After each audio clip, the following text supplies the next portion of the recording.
Get the ball. Yeah, that's who I want. That's who I want. Take but listen to like what you was just saying though. Like look at the snap count today. You know how many issues they had with the snap count just alone?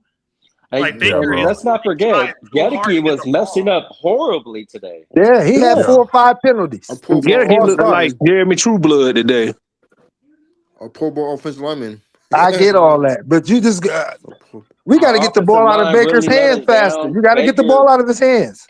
our offensive Yeah. line really let us He should down, never and threw Baker the. He just should has never better threw the The receivers. pick. longer he He should has never the threw the ball, pick. We could the have won more the game. chances of something bad Baker, going wrong. but here, Baker can't get the ball out of his hands quick enough because you have 2-3 wide receivers within 3 yards of each other. Yeah. Place That concept is horrible. Every that time Check they're down. all What? together. How many That's times? what's like. How many Wait, times no, was hold on, hold on. How many? No, hold on. How many That's times was what. Rashad White gonna be open before But you gonna keep I blaming know, it I on that? understand. No, I understand though. But there's like 4 Panthers like in one spot with like 2-3. You Okay, can't that's throw so. there. So as a quarterback, you see in How this, about the oh, next that play OC, is all guys? How messed about up. you guys mind I your need But to answers? look they're for my already check blowing down. up our center. They're already blowing up our Okay, center by the if you time it look, if the happens. ball is tight and you got 3 players in the wrong place, the first thing you need to be doing is looking for your check down or your hot route. He's not doing that. Yeah, but He's what if still he trying don't to have hold them? it. He's still trying What to if, hold it and hope something develops downfield, and yeah, it's not. but what if he don't have them? Because I also see Rashad White being brought in for blocking assignments too, just like I'm seeing Cade Otton. Rashad White open a lot of times on 3rd and long when he's right there. Well, I Look know for for a your fact check down. Cade Otton is definitely being utilized more for a block now. He's But basically he better needs to blocking. He be can't because he do that, can't catch. but he can't Yeah, even he do was that. messing up too. He let up You, like a big tackle for loss. Man, I'm so over Otten, soft as cotton. I'm over him. I'm over him. No, I don't want to hear no You Cade know that Otten. one play. You saw that one play where he let Brown come off the block. The hole was there. All you had to do was hold him for another second, let No, Bucky you mean clear. to tell me that Devin Cope can't get in there and do that? Guess not. He can't get in Well, there I and do think he that? was inactive this week. He was inactive today. Yeah. Okay, there you go. Why is he? And I think he has the same amount of touchdowns as Otten this season or more. He He got more. He the only one that got one. And it You looked so smooth when he caught you it. finally get another end zone threat, and then you deactivate him this week. Yeah. Anyways, let's talk They about Miami. What do we got to do to win? pray to Jesus. man. Yeah, right. Here's the superstitious. thing, No, right? for real though. No, for real. I'm for real. Nah, they gotta let the offense go. They gotta let the offense go. Meaning, what I mean is, you gotta let it fly. Baker Mayfield, we got receivers. There's no reason we were supposed to hit them across their head today. I don't care if they got a good secondary. Thank you. You were supposed to try. Mike Evans is normally a Panther killer. You didn't even attempt to try to get him the ball. So, Thank you. Nope. This situation, I don't know. That's what I'm saying. I don't know if that's OC or I don't know if that's quarterback. But either way, I'm not liking the quarterback OC combination. I'm over that too. I am over that. That's why I have no faith in this team. Phases because look, y'all. Let's be honest. Our O line has been trash. Interior specifically. Like really hot garbage, y'all. Like I can't. Can you say that today? How bad it is. No, and can you say that today? No, it was our bad false today. starts and our I'm sorry. The only time I seen pressure on Baker is when they blitzed. No, I Other than promise that, you. Hold on, Sal. When Buckles he had goes time in and that pocket. No, he don't. When he goes and pulls up that all 22, you're gonna see. I promise you, players was on their back immediately for some odd reason, bro. I don't know what the hell was going on. There's certain plays. I'm talking about the majority of the plays. That pocket has been clean for Baker, man. It has been. That's why they started sending the blitz. That's why they started sending the blitz because they wasn't getting home with 4. Here's my issue, Mopar, and because I just looked this up because we were talking about it. There were 64 from like what this looks like. There were 64 snaps played total on offense. Mike Evans only played 42 of those snaps, and Godwin was right behind him with 41. Yep, I think that's a problem. Yep, there you go. That's a problem. Who was that on? No, that was just snap count, like in general. Oh, here go the issue, though. Who was that on? Hold on, here go the issue, though. You saying who was that on? That's the OC. Yeah, but the head coach is the one that looks over the fucking plays. He says he doesn't know. See, we can't have it both ways because they said we said earlier, and we all agree And we even heard Bones say he don't bother Grizzard. He lets him handle the offense. He does, but he still approves the game plan. What are you talking about? He still looks over the game plan. What? So you mean to tell me he's going to allow him to make a game plan he don't agree with because he don't do offense? Mike Evans then played 22 snaps, and he only played one more snap than Chris Godwin. And then Emeka and McMillan played. Emeka played 36 snaps. Jalen McMillan played 34. Oh, there you go. He don't know what he's doing with the personnel. They don't know what they're doing with the personnel. I said that in the beginning. I said he don't know how to use the personnel in the right position. Situational football. This guy is an idiot. But you don't think Todd Bowles can't look at that and say, I don't see enough evidence? No, he's no good either. We let the only person that had some sense in the building last year was Liam Cohen, and we let him walk. He should have been the head coach. I'm sorry. This game. McMillan and Chris Godwin, and Mike Evans should have infinite more snaps than Chris Godwin. Chris Godwin Mike Evans having should have 10 more snaps in this game. Period. Yeah, I'm sorry. Chris Godwin getting 10 targets. Yeah, we lost. I'm sorry. I haven't seen nothing from him that makes him deserve 10 targets. I don't care, bro. Why was he in more than McMillan and like his ankle? He's obviously not 100% still because Okay, so who was that on?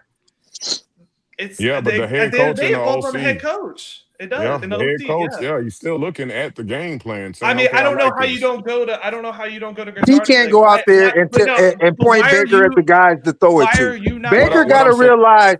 Baker also got to realize what's going on out there on the field too. Well, he doesn't have, but like he can only say so much. It's not. I ain't saying say. You got to make the decision on where you go with the ball, though. But if they're not on the field, it doesn't matter. Yeah, they weren't on the field. They were on the. We're talking about snap counts. Bro, one of his plays, it was Ibuka and Tez Johnson downfield. Why is that was Johnson? It? Why in the fuck? Excuse my language. Why would you even have to consider that? I just said that a half hour ago. Why is he even on the field now? You got all your weapons back. Why is Tez on the field? I don't even I get it with Tez, but I think you have to understand, like these guys cannot just play every single play because they do gas out. They are. Yeah, okay. You get a player too. Chris and Emeka, them should be. If we're gonna run a one back, and Mac should and Emeka and Mac should be getting the bulk of the damn snap count. Personally, they should have more than Godwin. 100%. They the youngest and most talented on the team right now currently, and there should never be a game where I don't at least get there should never be a game where I don't get at least 2 to 3 deep shots with J-Mac. Yeah. Should never be a game. Mike, or even Mike. Well, Mike don't count. You're not even throwing it. Well, what I'm saying, Mike don't count because that should be expected, even though we ain't been getting that, right? We did that all year. It would have been hurt. That's what you asking, sir. That's when he did get hurt. He went deep. And got hurt. Yeah, but I'm just saying, based off of what J-Mac, especially when you go and go look at the tape. J-Mac did that to this team, those corners, that safety. So maybe not Latham Ransom because they just drafted him, but you still got tape to see. Okay, J-Mac and Evans ate these people alive. Now we got Ibuka and Godwin back. So I should be able to do a game plan that can recapture what we've been doing so well. Bro, you realize from 2018 to now, we haven't really lost to the Panthers. We don't really lose to them. We really don't. Truly, we don't. I also think, man, I just cannot, dismiss the idea that our O-line is terrible today. It is. And now today, since it was bad. Since our losing streak. Was it bad the first 6 games of the year? Yeah. No, because we had majority all of them. No, it was ranked. We had majority of them. Season, though. Yeah, but Sal, today, I promise you, when you pull up all 22 today, bro, like I said, we had Cade Otton was brought in on a chip block. Okay, you're typically hitting the guy and he don't see you. Otton ended up on his back. I saw that play. We all saw that play, bro. Yeah, I'm saying that lets you know the blocking up front is a whole. If the guy ran you over and you're chip blocking, where you think he ended up at? In the backfield. At the beginning of the year, who named the starting 5 on that line? Fredson, Wirfs. And where were they playing that? No, Wirfs wasn't playing. He wasn't there. Nope, you can't say that. Well, you said No, he wasn't Who starting. was the starting five on that line at the beginning of the year? Barton was left tackle Who was? at one point. Barton was better at the left Barton at Barton We at had tackle, we had Bredesen at center. Jordan and left guard or right guard, whichever one. No, it was You Cody got Mauch. left In the guard. it was beginning of Cody the Mauch. year. Yeah, Cody It was Mauch. beginning of the year. Cody only played 2 games. Cody only played 2 games. Beginning of the year it was everybody but worse. We had that guy we picked up from the Colts, that guy with the mullet. He was playing Cody Tristan might. I Wirfs. think. Now that I think about it, Cody might only play 1 game. But Yeah, he played that he got game and hurt got after the hurt. Houston game, and then he finished the Houston game and been on IR since. Yeah, that's Yeah. the second game. Okay, that's 2 games. So we had, but what we did was we had Graham Barton playing guard and somebody else. No, was he playing should. No, we had him playing tackle. He was playing tackle. Bredesen was at center. Keep going. It went. I mean, but hold on, but what's the point you proving? They were fine early. Don't tell me that. Don't tell me that old line is the problem, and it was ranked and it was top 5 and all this or whatever y'all want to say. But since then you lost like 3 more of them dudes. No, you haven't. It's the same. We got more back than we got more back now than we did have. It's not the same old line. It's not. Stop it. Bredson's not even playing right now. Yeah, it's not, bro. We're missing 2 players. Cody Mott and Bredesen. You missing both guards. Both guards. And look what happened to Barton. Look at Barton right now. We're missing 3 players, I think. Okay, Barton who is might be he? the worst center in the league right now. Thank you. Yeah, but you got to put him back there because you lost Bredesen. You lost that other guy. You should have never put him back there. Bredesen should have stayed at center. The game he started center, everybody in the chat room was like, you know what? We got Bredesen looked better. I think Bredesen looks better at center. We got this Mike Jordan and this Feeney guy out there now. Them dudes weren't starting in the beginning of the season, man. Okay, but where's Haggard? Yeah, Jordan, man, oh my God, I can't stand him. Yeah, but you know I what? think Feeney worse than him. If that's even possible, to be honest with you. Didn't they sign I think Jordan? Feeney is worse than him. Didn't that Jordan dude get a contract? Didn't that Jordan guy got a contract? Where's Haggard? Where's Elijah Klein? Klein, I don't know where he at. I think he hurt. No, everybody just can play. Only people that's hurt is Elijah Cansey and Zion. I think Klein is actually hurt. The Elijah Klein dude, I haven't seen him on the field, bro. That's what I'm saying. So it's not the same. Somebody type that in. Find out if Elijah Klein is hurt. Yeah, he ain't been on the field, bro. Or is he just not getting on the field? What position is he again? My fault. A guard. I think he is. Elijah Klein. He a 6th-round pick from this draft. He was inactive. Hold on, I don't know if He ain't been hurt, fellas. I don't think he's been hurt. Hold on. I'm trying to see if he's injured. Minor issues. He was listed inactive, so it looks like he was a healthy scratch. Thank you. Oh, well, he ain't been on the field at all for a while. Exactly. Yeah, it's suggesting he's healthy, but potentially managed or a healthy scratch. So you mean to tell me we got a tight end who's garbage as hell? We got guards that are garbage as hell, and these draft picks that we have aren't getting in. I mean, Klein, at the end of the day, he might not even be doing good in practice. I'm only going with PFF for the snap counts. Can Elijah Klein be any worse than Feeney? I mean, at this point, it don't really matter. It's a simple yes or no question. At this point, nothing could be worse than what it already is. So you exactly. So what are we doing here with these guys that you drafted? Why aren't they getting in? You're throwing them other rookies in. Yeah, but you're throwing them other rookies in. Yeah, but the issue now is too late to be trying to whatever little continuity you do have. It's too late. Now to be trying. Yeah, when you start throwing off people blocking scheme, how they block, how they do things on that line. It's too late at this point. Too late. Might as well roll. Yeah, it's too late now. You should have did that early in the season. It's too late at this point. Start throwing new people in the line and watch. We'll lose another one. What do you got to lose, bro? Another player at the back end of the season that probably won't okay, start. If we lose Feeney or Jordan, I ain't crying no tears. Honestly, I ain't crying no tears if we lose Graham Barton. Graham Barton is not no center. Guards, that's all. I mean, if we boost our guards, we'd be fine. So I think for Miami, we really need to protect Baker and just allow him to fly. How do you do Keep that? pounding the ball How do by how do protecting you him. protect Baker? He has to read the blitzes. Baker needs to read the blitzes, and all the front five needs to read the The blitzes blitzes too. have been horrible this year. Oh, you do what Liam Cohen did. You get the ball out of his hands fast. That's how you protect your quarterback. I'm gonna be honest, man. We just You lost don't to the have You good get the routes to Panthers. ball do out that. of his hands. You don't We have good routes to listen. do that. We a 7-8 team at this point, bro. I'm sorry. There's not a spark. There's not a spark.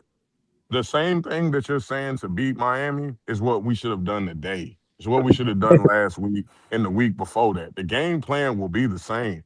Somebody was You out got of all your somebody. weapons. Yeah, these games always come down to 3 or 4 bad plays every week that just turn the game upside down. Whether it's a pick, containment, somebody's not in the You're correct right. zone. The team is just not a good football team. They're gonna No, go out Mopar, there you with this. spitting. You spitting. Because They're gonna if they're they gonna would go have out there. if they would have made the adjustments like you're talking about, because they already knew if you won this game, won the next game, you didn't have to worry about Carolina last Yeah, game. how you You like? Come on, already bro. knew We're that. playing with our back against the Clearly, wall they didn't in a care. must-win game, and this is what you put on the fit. This is how you That's what you perform put in a out there today. must-win game. Yeah, this is a must-win game, You could have and won this game and won the next game, and then at home at Carolina, you didn't have come to worry on, about it. come on, bro. Like, come on. And they Let's be got to real. beat you again to clinch the South. Now That's they the Let's play be you real. again, and they're gonna play for In more. any of those games you named, did your quarterback throw for over 200 I don't. yards? It doesn't even matter, man. It's both sides. It's Yes, all it do. facets of the game. It's because it's all. But here's the thing: none of these losses count to like one side of the ball. It's But your all facets quarterback of. got to I be a don't. dude, man. Yeah, that's fine. Here's the thing. What you're He looking got to be for. one of the dudes that's doing Yeah, it. yeah, but what you're looking for is what you're wanting is for Baker Mayfield to turn into a quarterback that he's not. You just said What do you mean? earlier No, you I, want him to put the I team expect on his any. back.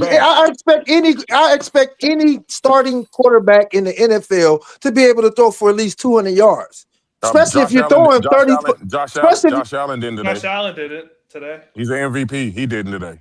He didn't. okay, Didn't at all. that's okay. That's Josh Allen. And how many times have he thrown for 200 plus this I mean, I year? get all that, but So we go don't with give me whatever no the one scheme. game compared to a Well, guy that's been doing but it for like yeah, but 6, 7, 8 games. but here goes the That's a issue, bad right? comparison. Yeah, no, it's not a bad comparison because It what I'm is. You comparing one game to 6? what I'm getting at is Okay, this, man. okay. Well, God pull damn up. it. Let's pull up Josh Hey, Allen's bro. stats from the last 6 games. Man, look, check this out, bro. You're not finna be over talking everybody. Listen to what I'm I'm saying. not over talking. It's a I'm just saying scheme. that's just It's a ignorance. That yeah. don't make no sense. Yeah. It do make sense because you just need to do whatever the scheme allows you. Okay, yeah, that's they going to them two the main one talking. We got to get them out of the way. I just got annoyed. Nah, my part was cool. He was I'm just just trying annoyed to with these two right now. They just back and forth like they can talk. Buckles, let me ask you this though, bro. I asked this earlier. We talked about the cornerback. Wait, let me finish this. Goodbye. Y'all just going, y'all would moving forward. I can't let y'all two dominate the conversation anymore. Y'all two just be goodbye for right now. Because y'all was doing way too much. Y'all ain't even talking about the game. Like y'all take a timeout. Like big timeout. Hey, Mopar tried to calm Sal down, but them two were just dominating the conversation. And I didn't like that. Just doing it was like the same people keep talking. I want to hear other people talk. Y'all can't be afraid to jump in with them two because maybe I just don't bring them two on at the same time. One separate, like they got to be separated. No, I tried. It ain't the locker room without them two, though. To talk over Sal. I tried. Like y'all can't be afraid to jump in with them two at the same time. But I know moving forward, I can't put them two in the same chat. I can't do that. If one is in, one got to stay out. It just goes. Like we weren't even talking about the game anymore. Like it just was just like random just arguments. Like I don't want to spend the next hour that I have left just talking about random stuff. We got so far off the game. Look, if you're not going to talk about the game, do not come in the chat. Do not come in this locker room. If you're not going to talk about the game, do not come in the locker room. I mean, they were What talking was about the it? game. They were just constantly, talking Well, over each I had a other. question about the game, but My goodness, like we could talk about it in another video, but stick to what happened today. Yeah. well, I wanted to ask you, get your, because I know I've been in and out of the locker room. I mean, what I wanted to ask you was with the corners played today, particularly that stretch play. It's just like they just gave up on the play, like they just did not care. Like the 2 times they ran that stretch play, Dean did it once, and Morrison did it most of the time too. Like how you supposed to stay outside on free, they getting sucked in, and I'm just like, how do you, like, as a corner at that level, how do you do that? But the biggest concern I had today with both of the corners, when they both got beat on the deep ball by a rookie, it wasn't nothing special. He literally just ran straight up the field. And Dean, he just literally just sat there and just let him run straight by him and then turned around and be like, oh, snap, he ran back, but let me speed up. And then Morrison did it the same thing. Both were on third downs. That's what I could not understand. And then Morrison got up there like he finna press the man, let him get off the line free, then try to put his hand on him and start running. I'm like, you ain't gonna engage with him at the line? You show him press, but let him get a free release. And he wondered why he got beat the whole time on third down. He made maybe 2 plays on third down where did he bat that ball down or was it thrown out of bounds? If I'm not mistaken, because I think the 2 where he started, his foot came out of bounds, and then I think he maybe batted the ball down, or it maybe was just overthrown a little bit. But it was just like he was just giving up free releases on McMillan the whole game. Interesting question right there. I might have to go back and watch the all 22. I kind of remember, if you don't mind me answering. Go ahead. I think so. Those 2 plays were designed for the blitz play, and the blitz did not get to the quarterback in time, which is, I mean, obviously it's a good play by Bryce Young because he placed the ball pretty well, but it was supposed to be blitz, and it was supposed to rattle up Bryce Young, and it didn't work out. But this is my thing though. Whether it was I can't say it was a blitz or it was not. It was or was not. Both of them were definitely were. One was playing. Jamel was playing off on hit when he got beat. He was playing off, and the guy still ran straight by him. Morrison was playing press, but did not engage at the line. He showed like he was going to press, and then just opened his hips and started running with him. Gave him a free release to the outside. I've never seen that before. I've never seen that, and I'm just like I don't like. 1 week Bowles will say they got free range to do whatever they want. They can play off, play up, and it's just like I get Morrison is a rookie, but I can't say that I see it with him. Like, and he's supposed to be the future, because I mean, with Benjamin. Yeah, Benjamin Morris. I like Benjamin. I mean, he was tackling pretty good today too. It's just, you saw how he did on them stretch. I'm saying on the stretch plays, he came up short. And I'm not saying he shouldn't have missed the tackle, but all you got to do, if you go outside contain, all you need to do is turn everything back inside. Everything is coming from the inside out. That's all you got to do. Don't let them get to the outside. Y'all consistently did that today when they ran that little, I guess you want to call it a stretch play where they bounce it. And that was a concern for me, because it was just like, come on, you can't do that on a 2nd and long or anything. You give up that kind of play. And then, I mean, outside of that though, I mean, it's just, I don't know where you go with the corners. I mean, I thought Parrish played good, but he's only built to play in the slot though. I don't think he's good on the outside. If you put him.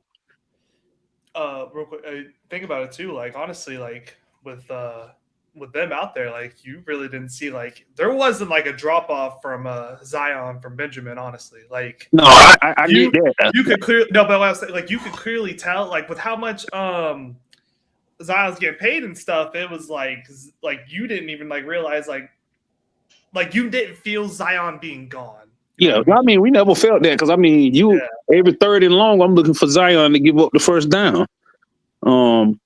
I mean, it's just like I don't get why when it's 3rd and long, like today it was a situation where it was 3rd and long and they still got the first down. I was just like, how you not knowing where the marker's at?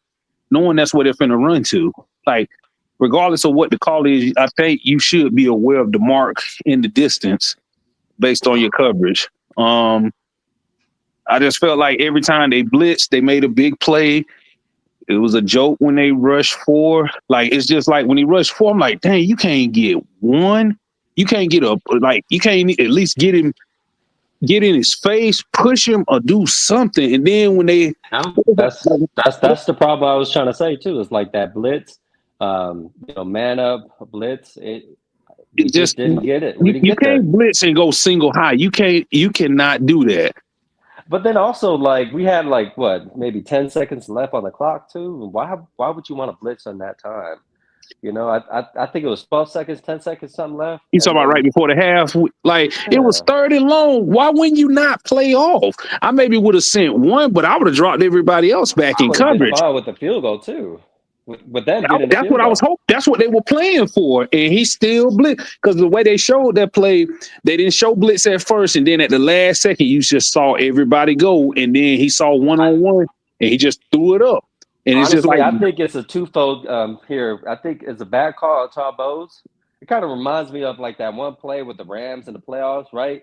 When Cooper Kupp went down the field, got it, and then also it just communication reminds error. me of just that. No, it wasn't no communication error. I just think it was a bad call. No, I'm just joking when I say that. Why would you though. want to blitz with 12 seconds left? Just keep them in for a field goal, and then just leave it at that. Play zone.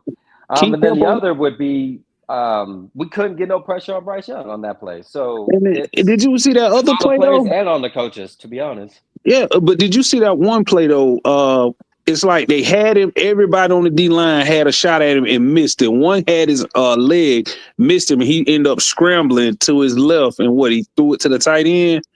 Like everybody Not that one where there was like 3 guys in the backfield, because I saw a picture of it floating around on X where it was like, this was a touchdown by Bryce Young, and there's or it was a first down, one of the two. No, it was a touchdown. It was a touchdown. Yeah, they were like, this was a touchdown by Bryce Young, and it's literally showing him scrambling, but there's 3 Bucs in front of him, and he managed to turn that into a touchdown.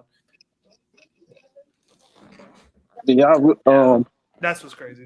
And do you realize that I think Bucco's pointed it out? The Saints are 2 games behind us, and Atlanta is now 1 game behind us. Yeah. Yeah, but if we win both games, then we automatically get in, no matter what. No matter how. Well, no, I'm just saying the point, they were bad teams, and it's only 1 game more. I think that's what, because I saw some people saying that too. It was just like the Saints were bad this year going in, but you're only 2 games up on them. That's not good. Yeah. That is not where you want to be 3 years in on a bad division. I mean, same thing with the Colts, right? The Colts, they started off hot, and they're now 8-6. So yeah, but Daniel Jones went down. It's going from Daniel Jones to Phillip Rivers, just kind of not. We can't blame injuries, though, right? Yeah. But yeah, it's gonna go a lot. I think they shot themselves in the foot. They just need a rebound. Just move on. There was totally a miscommunication between Mike and Baker on that last play, and I don't know why it looked like Mike had an option route and he decided to go back. I think because I just kept going, it would have been easier. I think he thought he was going. But he thought Baker was in a scramble drill. When he, because usually when Baker goes up and he puts the ball down, he goes in the run every single time. But he turned back the other way though. When you look at the reverse angle, he stopped and then he turned back the other way. I mean, you would have thought he would have kept going. Yeah, that was an option route. I don't know. Maybe if he was going to block or he saw the safety coming up, so he tried to get by the first guy that was guarding him. Because let's say if Baker held onto the ball and Mike went that way, Mike was open right there in the middle. And this is why I think the players need to get on board with understanding the defense better. They need to understand and read our opposing defense and select the right option routes. You can't just, the one play where he almost got picked early in the first half, I think he threw it to Mike Evans. That was out route. Yeah, exactly. Had he just went, fake out and then just kept going straight, he might have would have got it for a touchdown. They need better option routes. They don't even And run that I need the anymore. Like, receivers and Baker to be on page with that. Like right before they start to play on the huddle, be like, hey, I'm gonna go here. If it's 5 yards and it's not open, I'm gonna turn in. And for some reason, they're just not on play. And then that goes with everything else going on. The line needs to help Baker, allow him to have enough time for those option routes to develop. So at the end, it's players' fault and some of the bad coaching calls too. So I don't know. We're just gonna have to take this L and then hope our chances for the next 2 weeks, y'all. We gotta hope. For real. Really is Think hope. about that for a second. We gotta hope. It's a matter of getting the right plays. We gotta hope. We gotta hope that we don't sugar honey iced tea the bed against the Dolphins. Swiss cheese offense now. We gotta hope that Seattle should be able to beat the Panthers, right? We expecting that, right? Do we agree on that? They still got something to play for because they still haven't clinched yet. Right. So we expecting Seattle to beat the Panthers, right? And then the last week of the season, we gotta at home. The division basically gonna be up for grabs. Last week of the season. Just to finish 9-8. Just to finish, and that's 9-8 or 89 possibly. Yeah, just to beat the Dolphins. If we beat the Dolphins, we gotta go in, and it hasn't been a gimme at home against a Panthers team that's like, oh, we beat y'all at home. They defend. Now, don't get me wrong. The Panthers did what they had to do. They defended their home turf, right? Yeah. So now we got to turn around and do the same thing. So literally, it's going. Hopefully, that the NFL they flex our game to prime time or America's game. I doubt they do it. They should. I mean, why wouldn't they? We'd be lucky to get the 4 o'clock spot. Yeah, the America's game of the week, 425. They can flex our game because it's up for the division. So you would think that a lot of people of interest, in particularly the South, the Southeast, would be interested in watching that game. The Bucs at home, all you got to do is beat the Panthers. You're in, and you finish 9-8, and you go against a team that's 12 wins and get smashed at home. I mean, that's what it's looking like. I mean, I'm not trying to be funny, but that's what it is. That's what it's looking like to me. Based on this game right here, it don't look good. Whether we go to the playoffs or not, either way, how we paint the picture, this game was a microcosm of the last 9 games. 2-7 in the last 9 games. Think about that for a second. And you watch this game. Going into this game, the Bucs were 2-6. And you watch this game. Nothing about this game screamed. For the last 9 weeks, the Bucs have been one of the worst teams in the NFL. Think about that. So when you watch this game, they don't look good in nothing. Even though they look good in spots, but overall, the team is just not good at all. Like, no matter how we try to pull out the cherries and make it smell good, nothing about them screams that they're going to do anything, regardless of what happens these next 2 games. Because if they sugar honey ice the bed against the Dolphins, then we just have to go back to this game. This game was pretty much it for the Bucs. You know what I'm saying? Like, this game was very pivotal for a lot of reasons. So when I go back and watch the tape on this game, it's going to tell me a lot more. Because, like I said, I didn't really key in on the game because I was doing other things, moving around.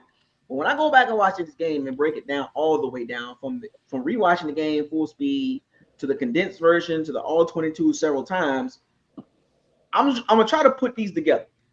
Saints, Falcons, Panthers game. I'm gonna try to put all 3 together. And I'm gonna literally look at it for exactly what it is. I'm not going to sugarcoat it. I'm not going to try to add any speculations or add some narrative. I'm gonna look at these last 3 games for what it is. We as a fan base, and we don't have this issue over here in the locker room in our community, but we as fans, we got to be responsible for seeing the game for what it is. It's okay to have opinions, and that's fine. We all got opinions about the team, but facts gonna always trump opinions. Because facts gonna tell you exactly what happened.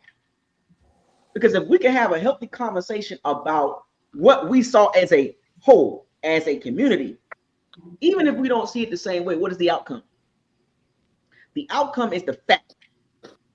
Not what shoulda, coulda, woulda. What was the outcome? Baker threw an interception. That's definitely a fact. Yeah. You said it. It was kind of like there was a miscommunication. Evans had his back turned, if I'm not mistaken. Mm-hmm. He did turn his back. Like Baker saw 13. He saw 13. He saw Mike Evans with his back turned. Where did he think he was going at? I guess he thought he was gonna keep going across. But Evans wasn't looking at the ball. He wasn't even looking at Baker. Baker saw Evans 13 and still threw the ball to the left.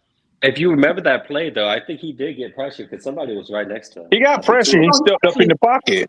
He stepped up in the pocket. He jumped. He actually jumped and threw that ball. Yeah. Why did he jump? Yeah, I think Baker, for some reason, he'd be getting scared, getting hit.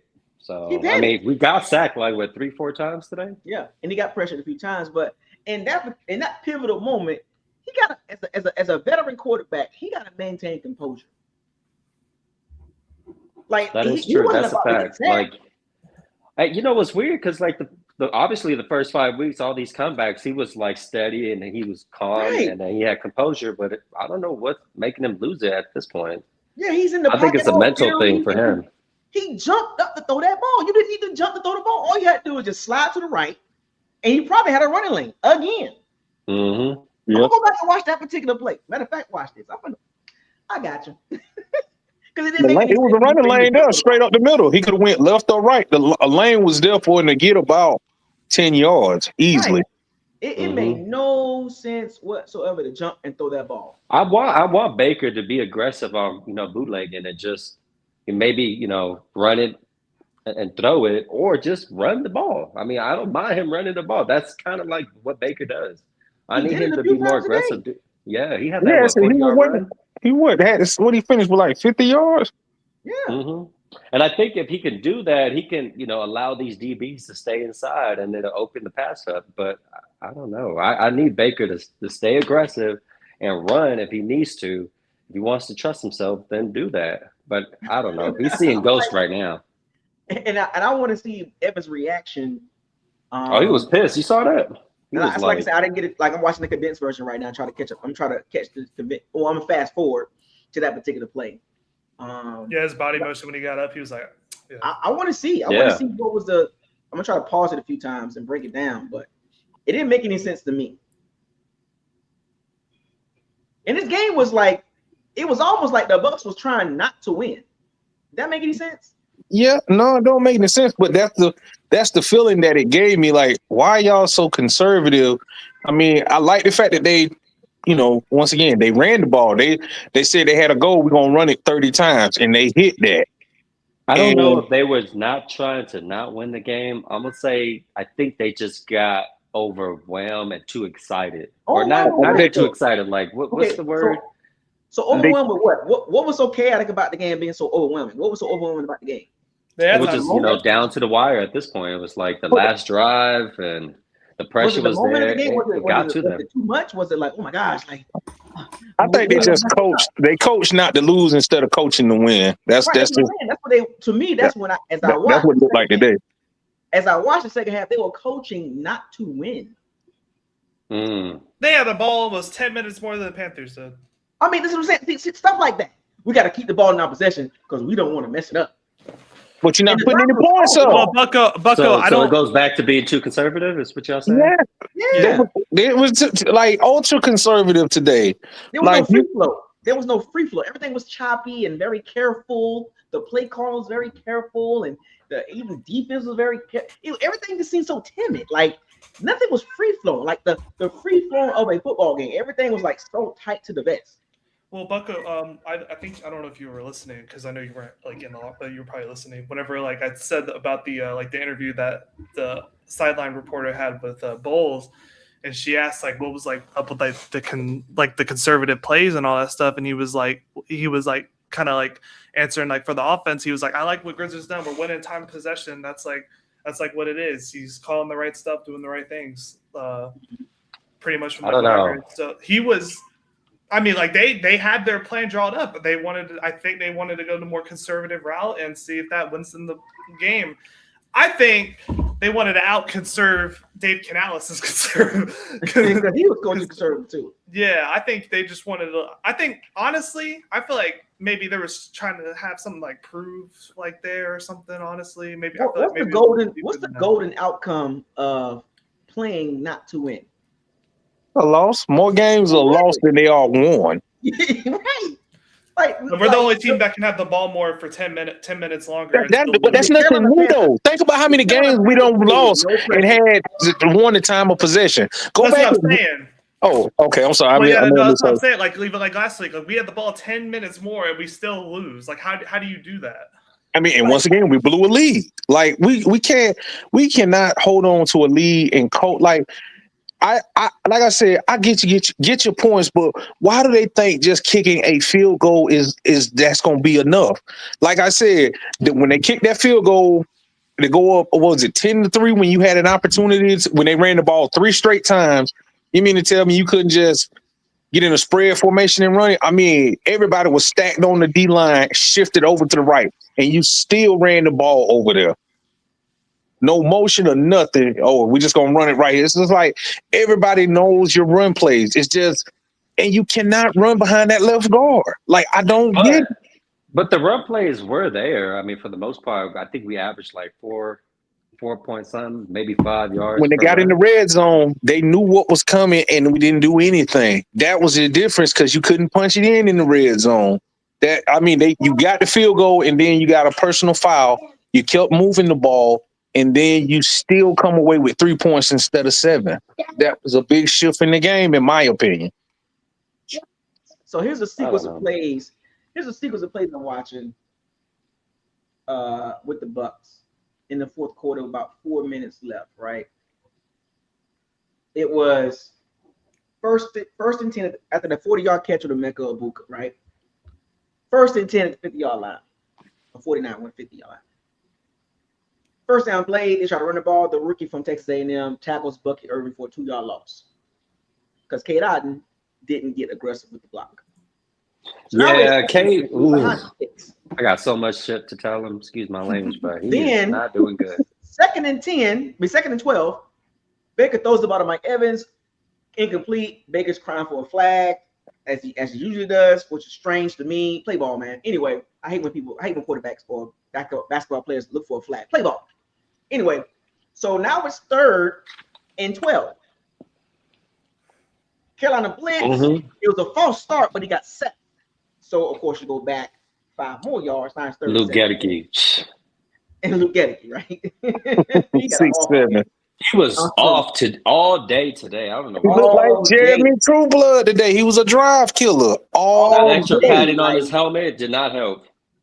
We saw that with DeMar Dotson and Donovan Smith. Just untimely penalties by the tackles. Like we saw that as Bucs fans in 2016, 17. I would back further that. I would always back those 7, 8. Jeremy Trueblood. I agree on like maybe like the holding and stuff, but like the false start, like I'm telling you, like I saw like in the beginning. I don't know if it got fixed or not because it was kind of hard, but I swear this snap was off most of the game. Like just how like Baker like trying to get the ball snapped just felt like it was not right. It didn't feel right at all. It didn't feel like him and Graham were on the same page, and I think that trickled into our tackles trying to get a start because they don't know when the snap is coming. Like there's no like. I don't know if y'all saw it, but the thing about the Bucs were in great position to close that game out. First and 10 at the 50-yard line with about 4 minutes and change left. You were in great position to close the game out. And you have 3 straight plays of you're just a bad team. Yep. Tackle for loss, incomplete pass, false start, 3rd and 17. All of a sudden, 3rd and 17. That drive was a momentum killer right there. Then the special teams get a holding call on the punt. The guy thought he was going to fair catch it. He catches it and then gets a couple of yards because what's number 22? He stopped running like as a gunner. He stops. And then you get the flag on top of that. You get I'm not calling by his name. Then you get a holding call. Add 10 yards on there. So it's just things like that. Once again, special teams. There was a penalty, like the Bucs punted the ball, then number 57, Bullock, gets a personal foul. Like what? It was like no that sequence of that sequence right there. Why are you even doing anything on a touchback on the kickoff? Why are you even like if you seen the ball is in the end zone? Why are y'all even bumping heads or whatever? Like why? Like I guess that's their only time they're gonna play. But dude, if the guy gonna say something, I'm just like, dude, me and you special team. Ain't no need for us to be talking. Like that was that whole sequence was a microcosm of what the Bucs look like. Like it's just unbelievable. Like that whole thing was like, what's the team? I don't know, It didn't make any sense to me. That whole sequence. Then the Panthers get the ball back and gets a deep ball to Coker on a 3rd and 4. On a 3rd and freaking 4. That's the same play I was talking about earlier. He showed press and let him go straight off the line with no engagement. No, he showed press and let him get off the line and get outside. Benjamin Morris is not a bad player. He just got to work on his technique, and I don't know if he's going to be a Jamel Dean or he's going to be better. I think he'll be better than Zion. That's all I know. You know, honestly though, there was a play where Benjamin Morrison patted down, and I felt like he could have just jumped the ball and got an interception. Nobody wants to jump. Everybody just like because Parrish could have got a pick down there in the end zone. And I was just gonna say too, like he could have just easily just jumped. He could have easily stepped in there, got that second hand and caught that. That would have killed that could have been game changing. But he just still, it down. Both of those plays are still great plays, but still, it's like at some point y'all just need to be greedy and just snag the ball. Just where's that hunger at? Just grab it. You know what I'm saying? Right. So, it just that whole sequence it was just bad. It was like this team is not good. Like, just say it. We're not a good team. Like, oh my gosh! Like, and then they kept running the balls on critical 3rd downs. Getting 1st downs, that was terrible. There's so many. Oh my God, yeah. We gotta work on the defense and really bolster the linebacker core and bolster big time. You got to fix the entire front. Honestly, this game can literally tell. Like the last couple games. Matter of fact, the last 9 games will tell you the whole season. The Bucs need to, and somebody brought this up earlier. This game. The Bucs need a revamp of that defense in the front 7. Like like they need a complete overhaul because it don't work. There's no playmakers there. Too. Like there's no playmakers at linebacker anymore. Like Levante Davis on his last. Levante look old. Yeah. Bryce Young had a scramble. He just couldn't catch him. And then our front 7 or our outside linebackers and our D line, like this game just like it was just like a. Oh my, I don't want to keep beating this word to the ground, but microcosm of like, oh my gosh, like why didn't Jason Light make a move? Like you can't do that to this team, man. I don't know. I mean, we only have 15 million available cap space right now. If we do make a move, we would probably have to give up that cap space and go negative. I mean, I would look at it from a financial standpoint. We probably wanted more cap space because after this year, we'll gain more. I think I mentioned this earlier. I think we'll be ranked 17th or something like that in cap space with like 34 million. But you also got to think how much money he's moved around that you got to eventually take the hit on because he's starting to get like that Saints GM moving cap money around and take the hit that later on down the road. At some point, you're going to have to absorb that. So why not get it out the way sooner? But I mean, but there's no excuse. Like I just don't understand how if today wasn't clear for him today to see that he messed up on the pass rush, I don't know what else to say about him. I mean, yeah. Well, who's to say that we didn't try to get somebody on the line and maybe they just denied it, you know? I mean, come on. The dude from Miami went to Philly for what, a 4th round pick? Yep. I mean, so what's the name? What's that edge rusher? You could have got him. Oh my gosh. So I just replayed the big interception. He didn't have to do that. He could have took off and ran about 10 yards, didn't he? He didn't have to do that. He could have run it. How many yards he had in front of him? That's all I want to know. Which way he could have ran. Left or right for 10 yards. Oh my gosh, he could have just scrambled right and got. Oh, he didn't. And I think that's what Mike thought he was gonna do. I think Mike got in scramble mode and was gonna block. I truly feel like that's why Mike stopped. Let me replay this again. Oh my gosh. Because if he would have scrambled and got 10 yards, where that would have put us at the 25? Yeah, they still had a timeout, didn't they? And you had a timeout with 40 seconds still. So it didn't even matter because do that. Because someone said he didn't pass to Mike because the clock would have ran out. That safety was coming over. Mike was getting tackled in bounds regardless. You had a timeout, so I don't think it mattered. Yeah, no, but that's what I'm saying. One timeout. I'm trying to think some of those people that were saying that. But I really do think, because someone brought this too. It was kind of like a miscue, but the way Baker has been lately, like you said, creature of habit, when he does like what he does in the all-22, that means he's going to go scramble. And I'm pretty sure that's what Mike thought. So Mike turned around, tried to block in the middle of the field. And he could have scrambled and got tackled and still called a time. You know what I'm saying? Like, he didn't have to make that throw. No. Yeah. Damn. I think Mike turned before the ball even Mike turned around and then he just threw it. Mike was going back the other way. On the all-22, didn't Mike turn before he threw that ball? Yeah. Mike had his back turned. Mike had his back turned. His back, he didn't know what Baker was like. His back was turned, so he didn't know what Baker was. Honestly, Baker should have just seen Mike not looking at the ball at all, and then he could have just jumped through the ball. Yeah, he threw it he got anyway. happy That's the feet. question, though. Why did he do that? It's that pressure. Remember, y'all. Like, look where the pressure came from, or did he just step up in the pocket? Because where's the pressure at on that play? Well, okay, so there probably wasn't any pressure. Was there any pressure, Isaiah? No, he stepped up in the pocket. He could have stepped up and got a couple yards. It was 3rd and 4? Oh yeah. I thought it was second down. It was second down. It was second and 9.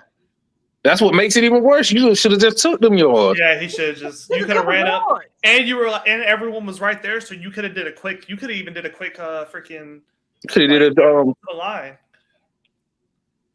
Oh my gosh. Yeah, that's on Baker. I mean, we can't just say the whole game is on Baker, but honestly, I'm not saying the whole game. No, hell no, I'm not saying that at all. It's more on the OC than it is Baker, honestly. Yeah, Baker need to do better. But yeah, he probably shouldn't have thrown that ball, and I can see why Mike stopped the way he did. Because I think Mike was looking, and then Mike saw Baker kind of moving around in the pocket, so Mike went to go to another space to to reset, basically, to reroute. So he turned his back to try to reroute, and then Baker. And he would have been open too if Baker threw that. If he waited, yeah. And when Mike turned, if he would have threw it right there. How close was he to the line of scrimmage though? Because he was coming forward. Yeah, he was kind of close, but he still he could have went sideways even to that point. You know what I'm saying? Oh man, the Lions just lost too. I don't know if y'all saw that. Yeah, I saw it. Steelers put them in their play. Did you see? Did you see DK Metcalf punch that fan? Yeah. Oh, he punched somebody? Yeah, he punched the Lions fan. Well, how did that go? I gotta look that up. Because DK ain't smart. He can't think. They literally got rid of Pickens for those same issues to get Metcalf and do the same thing. And they paid him. Yep. Big money too. That's what's shocking. Pittsburgh don't never pay anybody. I keep replaying this sequence of Baker, man. I just keep replaying it. Like, it don't make any sense. Why did he panic? Yeah, Baker got to do that. Baker got to really, put his big boy pads for the next 2 weeks and just went out and make veteran throws, veteran runs, and just, control the game. Really, he gotta look himself in the mirror, because I get it. He keep blaming himself, but you're not improving. You're getting worse. Like, he's getting worse. Like, I don't see anything about this game. And the Bucs ran the ball well. That's what makes it worse. They said they had a goal to run the ball 30 times. They hit that and just thought because they ran the ball 30 times, we're going to win because we ran it 30 times. They were close to setting a franchise record, I believe. But I just didn't understand I'm glad they ran the ball, but I'm saying the gadget plays when he runs the ball with Rashad White or Bucky the last couple of weeks, where were those plays at today? Since you want to commit so much to the running game, where was the little wildcat with Bucky and Rashad?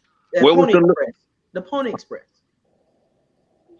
Oh, so if you look at that play again, Isaiah, you can see the tackle right there. He was trying to bat down the ball, so he had to move to the right a little bit, and then he thought Yeah, I see it. Mike was going to continue that route, and so he overthrew it to the left. Oh my gosh, Baker, what are you doing? But yeah, hold up. Was there a linebacker? There was a number 11 was there if Baker would have scrambled. Hold up. What time is the game next No, Sunday? Baker had a little bit. I thought there wasn't really anyone in the middle. Like when Mike. No, he could have scrambled for a couple yards. Yeah, no, he could have because Mike would have got a block. No, this is actually it's kind of close. Honestly, it can actually be really, really close because the moment Baker started, moving his arm over, that's when Mike just turned right. Oh my no! Well, Baker was looking over there. Mike had his back turned. No, he had his No, he looked at him. He looked at him. He was freeze frame when Baker was stepping up. Mike back was turned. His arm was already in motion by the time he when Baker stepped up in the pocket, his back was turned. Let me see. Because they showed it like it was if you just he was moving up the pocket, his back was turned, and then Mike went right, and then Mike was kind of open, but it was too late. You know what I'm saying? Like the ball was already gone. Damn.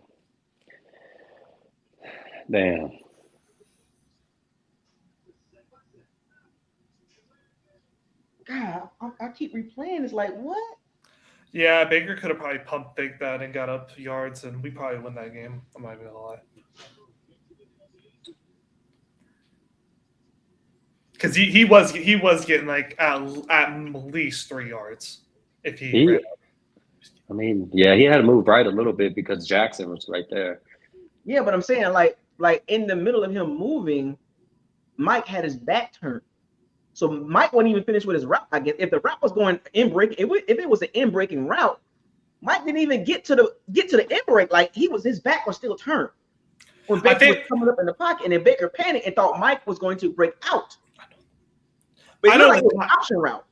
I know it was definitely an option route.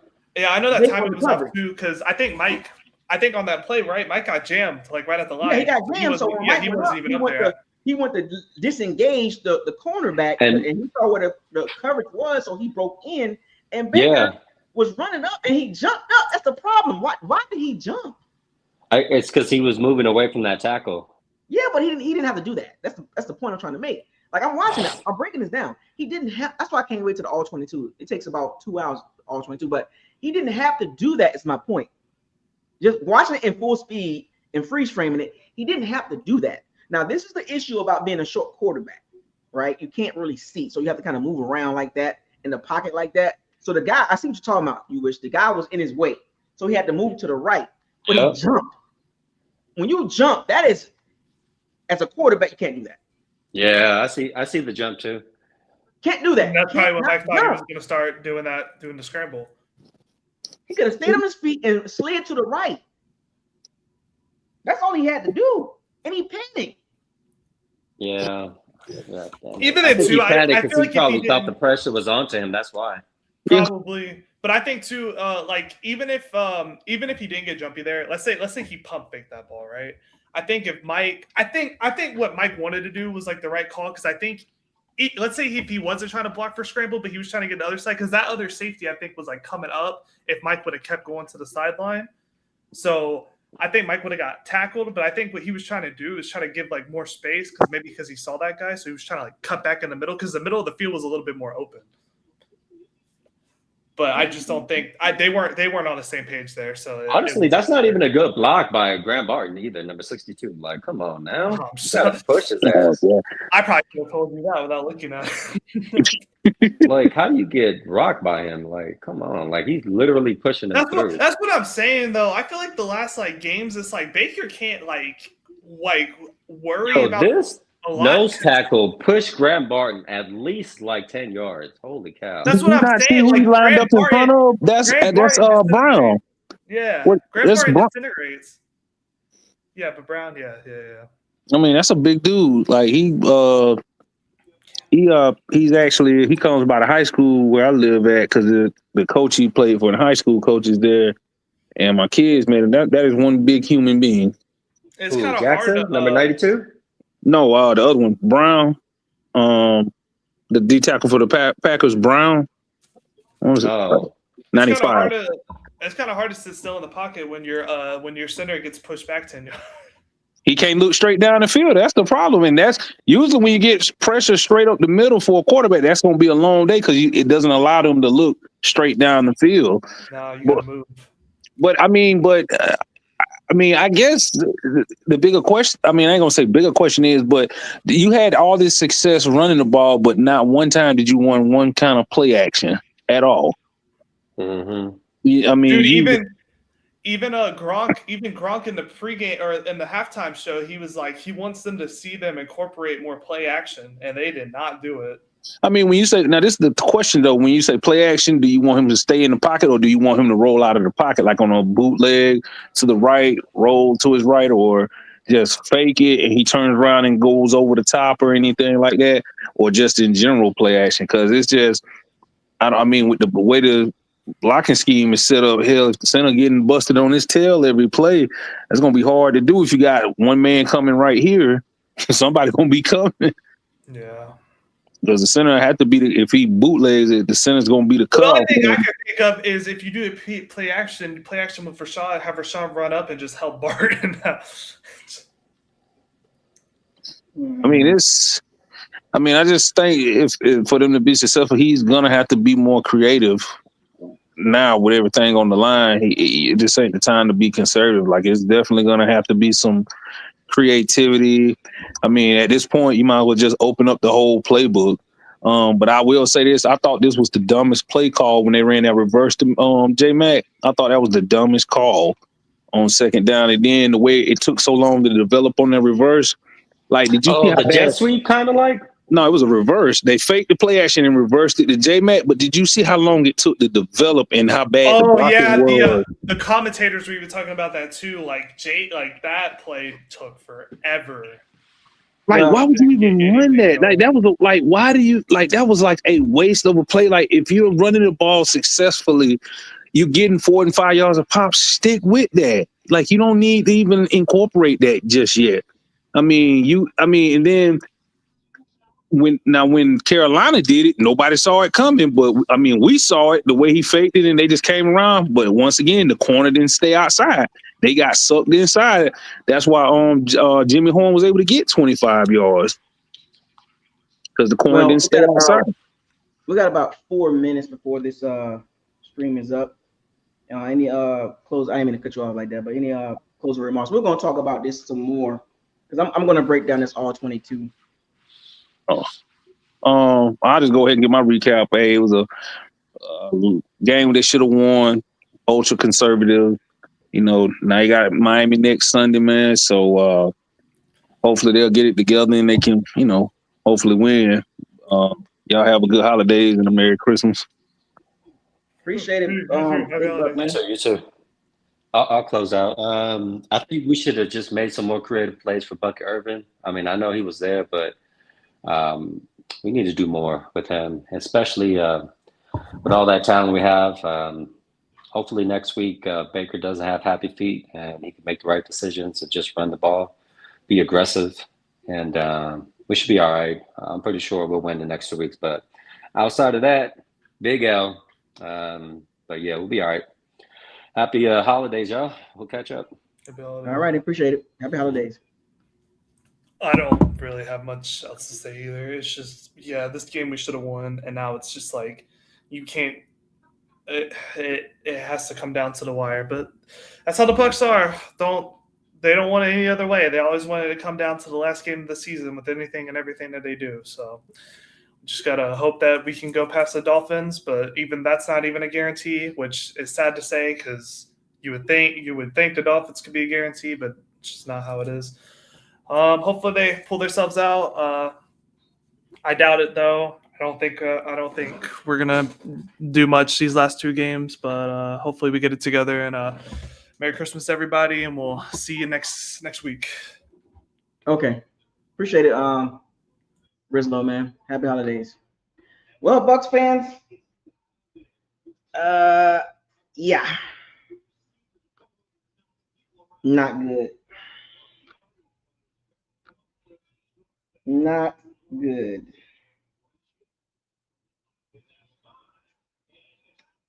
I'm gonna do some more research on this,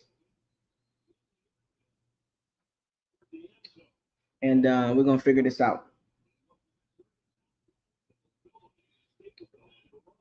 With that being said, y'all have a happy holidays, man. I want y'all to fire those cannons. Seize the day. Raise the flag. Hashtag, man. I don't know. Buckles like a sign, I'll see y'all tomorrow, man. I'm out.